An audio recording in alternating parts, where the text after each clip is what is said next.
echoes and shadows. The subway legend, under the dying light of neon lamps, of a subway station. A frightening story began to unfold that would soon become an urban legend. It was a rainy October night, and Martin, a middle-aged accountant, with a demanding job in a downtown office, had just come out of a particularly long day, and frustrating, bring with him the weight of the month closures, and a heated argument with his boss that left him on the brink of exhaustion and anger.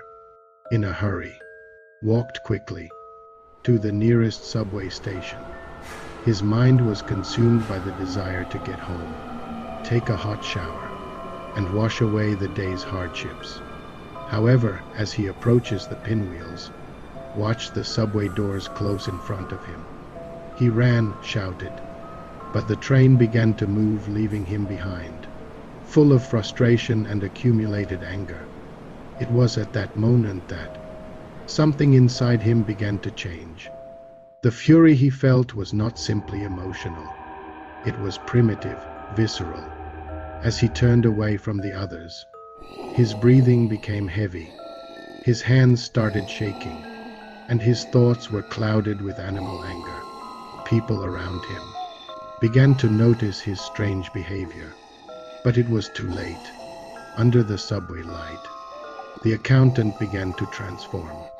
He cried of pain, mixed with the sound of bones, reconfiguring. His body expanded, tearing his work suit, while thick dark hairs grew from his skin. His human factions were distorted, giving way to an elongated snout and pointed ears. When the transformation ended, where there was once Martin, now stand an impressive lupine creature.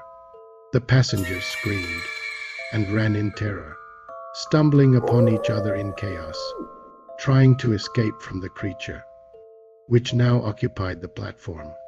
The beast, overcome by primitive instincts, launched a heartbreaking howl that echoed through the tunnels, more as a lament than as a declaration of power. The legend of the subway werewolf began that night. Security cameras recorded everything, but the figure was so grotesque and the images so blurry that many believed that it was a publicity or some practical joke. Yet those who were there knew the truth. The accountant never returned to his previous life.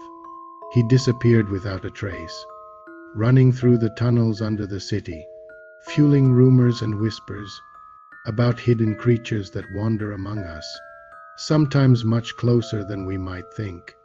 Some people say that once a week, a secretary from one of the many near offices goes down to the subway station with bags of raw meat to feed him.